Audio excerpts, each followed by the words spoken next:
장동혁 의원님. 헌법재판소 사무처장님께 여쭙겠습니다. 예. 헌법재판연구원에서 집필한 주석 헌법재판소법이라는 책 알고 계십니까? 예. 예, 헌법재판연구원에서 발간한 것입니다. 그 내용의 일부를 제가 하나씩 확인해서 여쭙겠습니다. 탄핵 심판의 당사자는 소추위원이 아니라 국회다 이렇게 되어 있습니다. 672쪽에. 예. 탄핵 절차에서는 소추권의 주체가 정당한 적극적 당사자가 되어야 할 것인데 그것이 바로 국회 자신이다 이렇게 되어 있습니다. 그 다음에 탄핵 소추 사유 중에 사실관계가 여러 개가 있을 때 그 중에 하나를 제외하거나 철회하는 것은 탄핵 사유의 일부 취하에 해당하기 때문에 국회의 재의결이 필요하다라고 하는 것이 그 책 677쪽에 써 있는 내용입니다. 그리고 그때 이 종족수에 관해서는 678변에 탄핵소추 발의와 동일하게 3분의 2의 대통령 같은 경우는 3분의 2의 동의가 필요하다고 책에 그대로 되어 있습니다. 사실관계가 달라졌을 경우로 말하는 겁니다. 그리고 탄핵 심판 청구의 일부 취하나 취하에 대해서는 피청구인의 동의를 받아야 된다고 책 678면 679면에 그대로 나와 있습니다. 자, 말씀드립니다.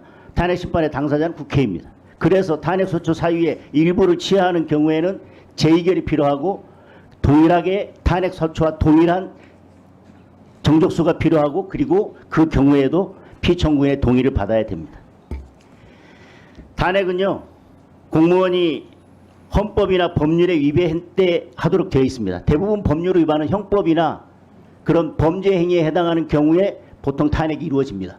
따라서 그것이 헌법적 판단을 받는 것이고 헌법재판소에서 판단을 받는다 하더라도 법률을 위반한 때 해당하는 것은 대부분 형법 위반입니다. 아까 손준성 검사 예를 들었지만, 그래서 이번에 탄핵소추 사유 내용을 보면요, 내란죄 부분이 상당 부분을 차지하고 있습니다. 그리고 탄핵 의결을 할 때 마치 탄핵에 반대하면 내란죄 공범인 것처럼 계속 이야기를 했고, 여당의 원내대표도 내란죄 공범이라고 해서 고소고발했고요. 국무총리도 내란죄 공범이라고 해서 탄핵을 추진했습니다. 다시 말하면 탄핵을 반대하면 내란죄 공범인 것처럼 몰아가서 의결권을 행사하는 국회의원들을 압박하더니, 그래서 12명의 이탈표가 나와서 가결이 됐습니다. 그런데 지금 와서는 헌재에서 뭐라고 제1차 변론 준비 기일에 쟁점을 정리했냐면요, 4가지로 정리했습니다. 피청구인이 이 사건 계엄을 선포한 행위, 그리고 포고령 1호를 발포하게 한 행위, 그리고 국회 활동을 방해한 행위, 그리고 중앙선관위를 불법으로 압수수색한 행위. 이게 쟁점이 4가지랍니다. 이게 국회에서 의결된 탄핵소추의 의결 내용과 사실관계에서 동일합니까? 왜 헌재가 이렇게 쟁점을 4가지로 딱 정리하고 말았습니까? 제가 탄핵소추서의 중요 내용을 읽어보겠습니다. 국회가 국민을 협박하고 폭행하는 일련의 폭동을 일으킴으로써 대한민국 전역에 평온을 해하는 내란죄를 범하였다. 내란죄를 저지름으로써 헌법을 수호할 책무를 저버리고 그 직무집행에서 중대한 위헌 위법 행위를 하였다.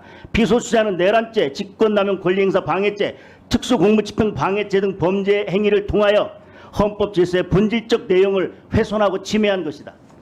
구체적 탄핵 사유에 가서는 뭐라고 하고 있냐면요,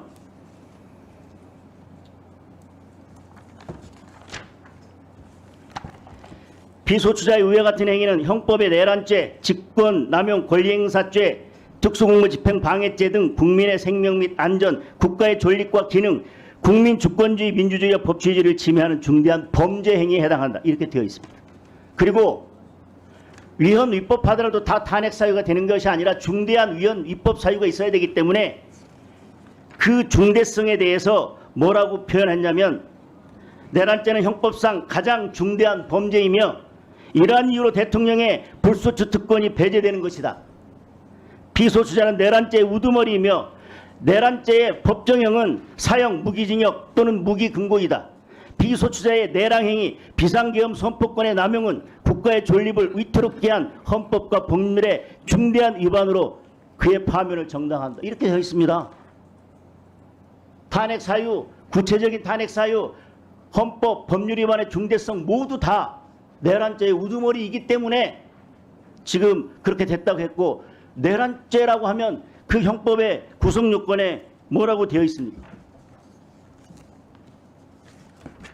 형법 87조 대한민국 영토의 전부 또는 일부에서 국가 권력을 배제하거나 북한을 문란하게 할 목적으로 폭동을 일으킨 경우에 내란죄에 해당합니다. 그러면 헌재에서 정리한 이 쟁점 4가지가 이 탄핵소추서 국회의원들이 국회에서 의결한 탄핵소추의 내용과 기본적으로 사실관계에서 동일합니까? 그리고 이 4가지만 판단하면 내란죄에 해당하는지 여부에 대해서 헌재에서 충분히 판단할 수 있겠습니까? 사무처장님 재판해보지 않으셨어요? 재판할 때 재판장이 충분히 증거조사 하신 것 같은데 뭐 굳이 증인신청 더 하셔야겠습니까? 라고 하면 눈치 있는 변호사는 어떻게 합니까? 바로 증인신청 철회하죠. 아, 이거 안 해도 내가 이기겠구나.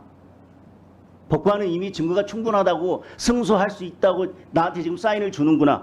이 4가지만 쟁점으로 정리하고 이 4가지만 해도 헌법 탄핵심판 다 된다고 얘기하는데, 그러면 청구인 측에서 뭐라고 하겠습니까?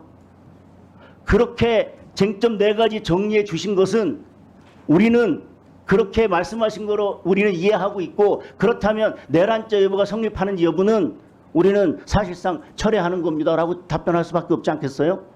이렇게 4가지로 정리 다 해주는데요.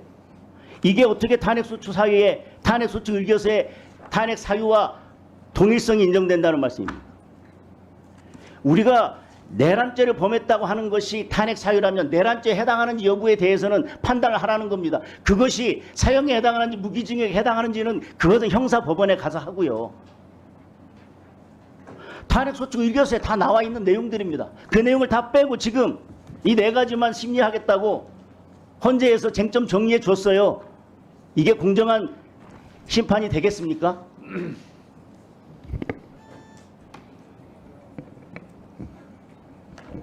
네, 헌재 사무처장님 예. 혹시 답변하실 내용이 있습니까? 간략하게 말씀드리면 지금 의원님께서 지적하신 부분을 포함해서 지금 그 부분을 피의 청구인 측에서도 다투고 있습니다.